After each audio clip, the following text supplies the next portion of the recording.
জায়গাটা চিনতে পারছেন? এই সেই জায়গা, বাগুইহাটির পিডব্লিউডি অফিস। আজ থেকে প্রায় 1.5 মাস যাবত সাধারণ মানুষের কার্যত নাস্তানাবুদ পরিস্থিতি ছিল, যাদের বদান্যতায় নির্বাচন কমিশন এবং ভারতীয় জনতা পার্টি তারা কিন্তু একেবারে অসুস্থ শরীর থেকে একেবারে যারা বিছানায় শয্যাশায়ী তাদেরকেও অ্যাম্বুলেন্স করে আনতে হয়েছিল এই পিডব্লিউডি অফিসে, কারণ বাধ্য হতে হয়েছিল।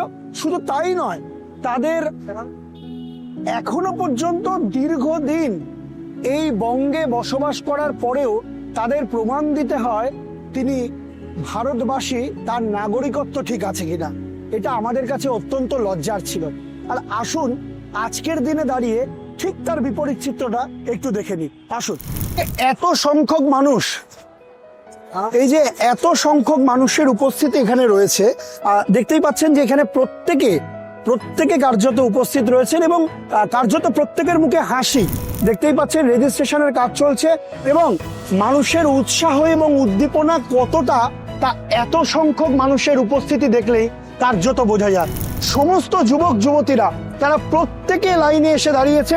এই যুবসাথীর ফর্ম তারা নিয়ে হাতে দাঁড়িয়েছে এই মর্মে যে 1 এপ্রিল থেকে তাদের প্রত্যেকের ব্যাংক অ্যাকাউন্টে মাননীয় মুখ্যমন্ত্রীর মস্তিষ্ক প্রসূত 1500 টাকা করে প্রত্যেকের কাছে পৌঁছে যাবে। আর এই ক্ষেত্রকে সর্বাঙ্গীন সার্থক করবার লক্ষ্যে রাজারহাট গোপালপুর বিধানসভা কেন্দ্র কার্যত বদ্ধপরিকর।